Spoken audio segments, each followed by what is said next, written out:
Welcome back to the channel, folks, where today, 28th of July 25, we look at another plant in the 50 Flowers and 50 Days series with an interesting story to tell.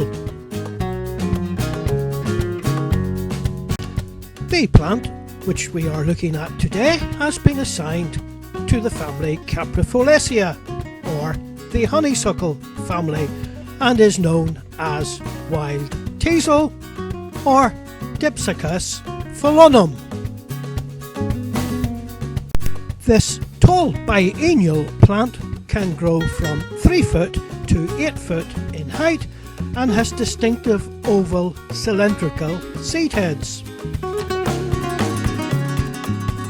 The seed of teasel is a popular food source for small finches such as goldfinch. The long involucral bracts point skywards, cupping the seed head in a distinctive fashion.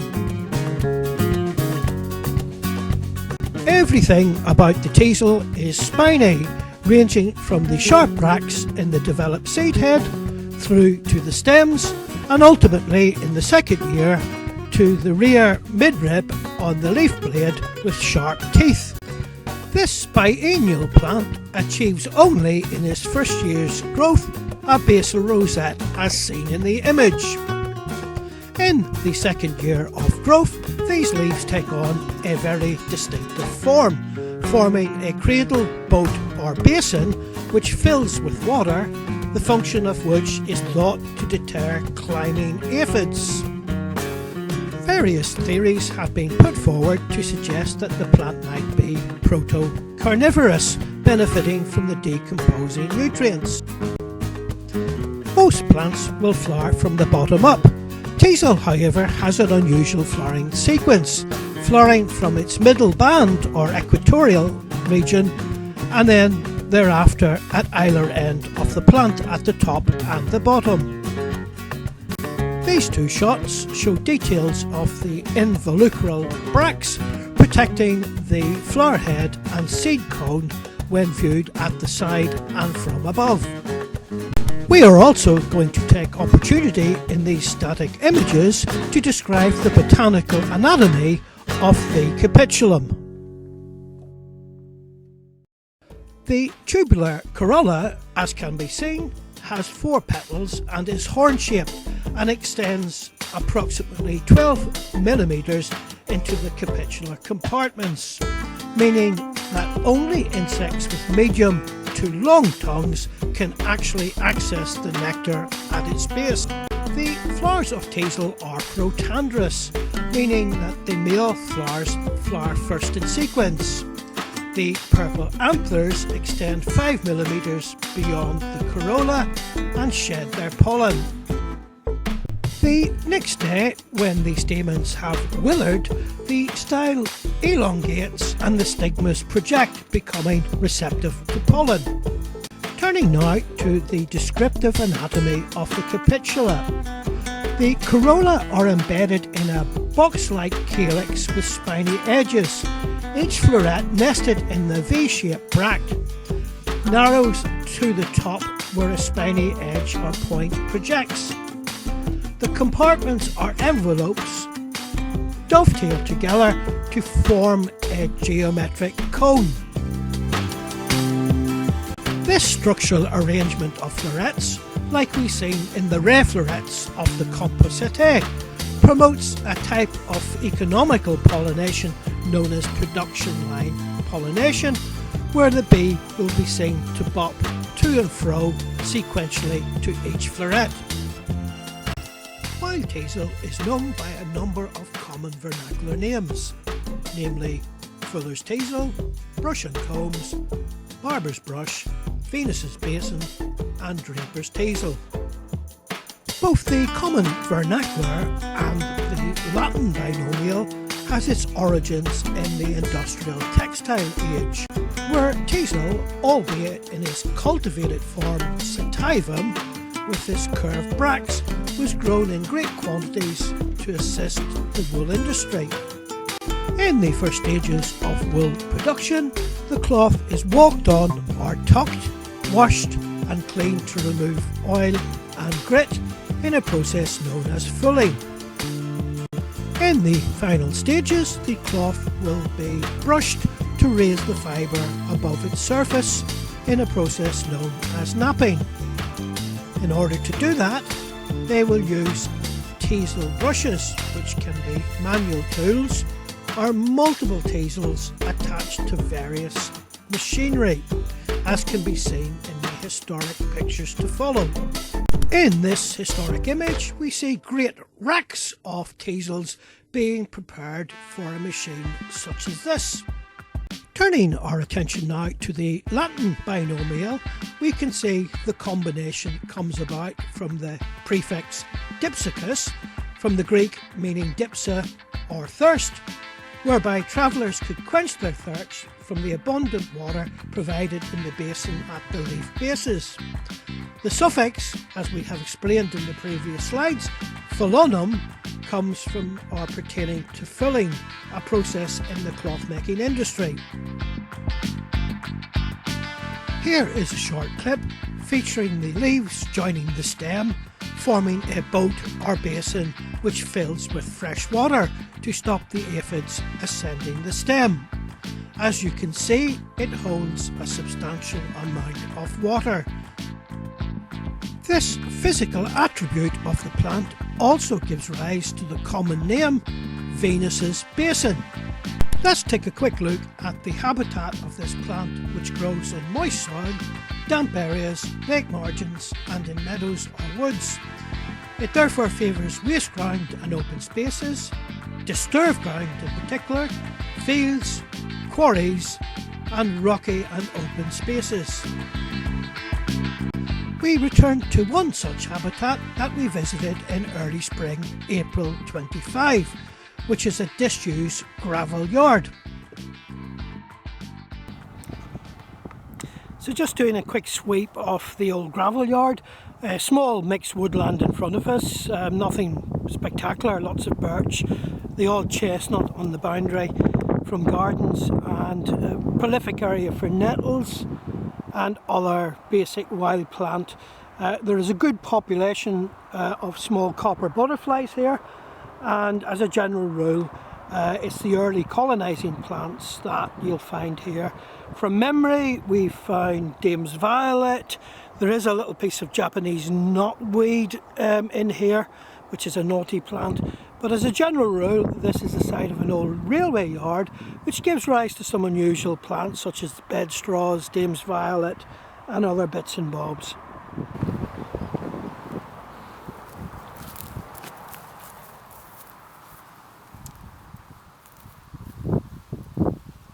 Greetings folks, welcome to my channel on this sunny evening on the 27th of July, where we've returned to an area known as Stone Chair Roundabout, which we originally imaged when there was no growth early in spring when we filmed the flowering currant. Today we are looking at another plant which is in the family Dipsacus, which flowers between July and August. It's a tall plant reaching a height of anything from 1 foot to 4 to 5 foot, sometimes so heavy it bows over. And we're going to do a very quick stem to toe or head to toe of the plant. The plant is a biennial and it initially forms a basal rosette of thorny, pimply leaves which eventually yield on the second year and provide stem leaves, as you can see, moving up the stem. The stem itself is round and rigid and has short pin-prick thorns along its length. The leaves on the stem alternate as we move up it, and they have a very interesting feature.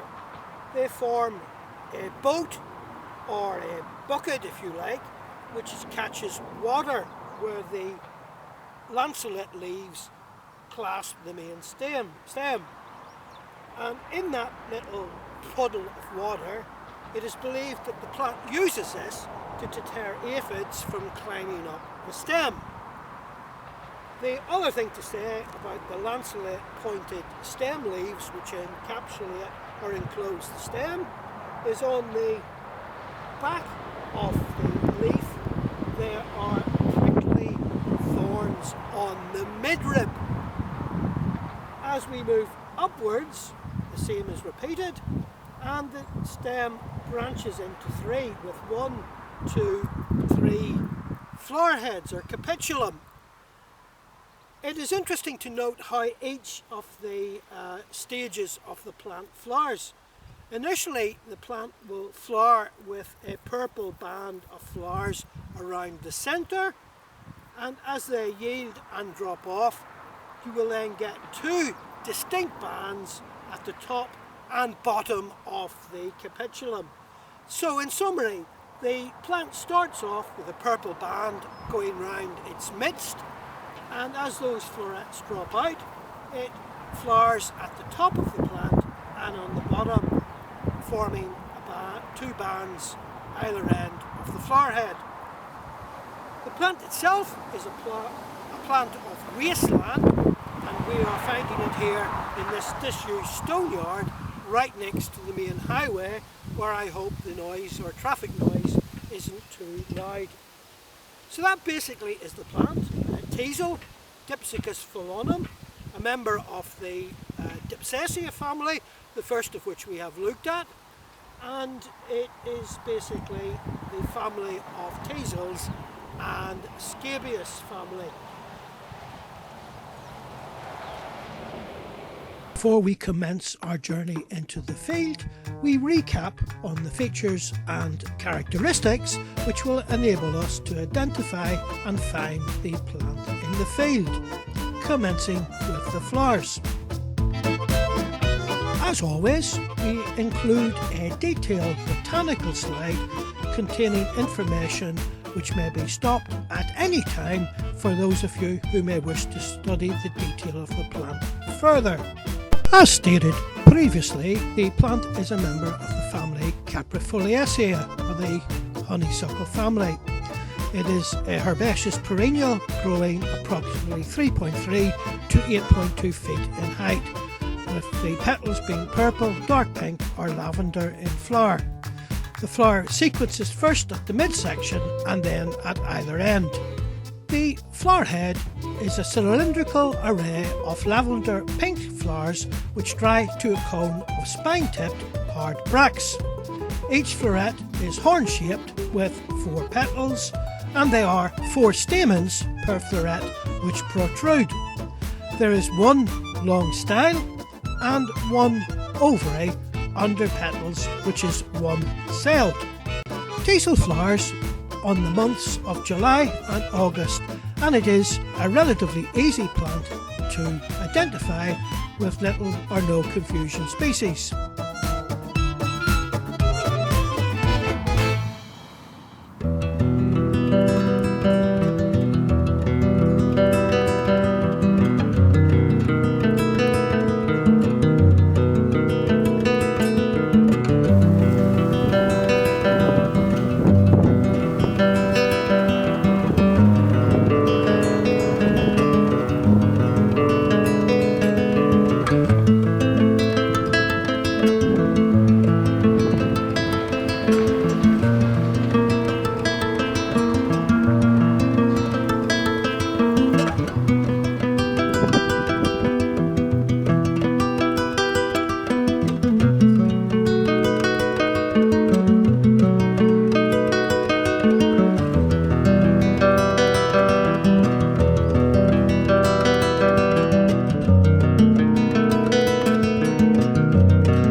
Well folks, that's it from me on this episode.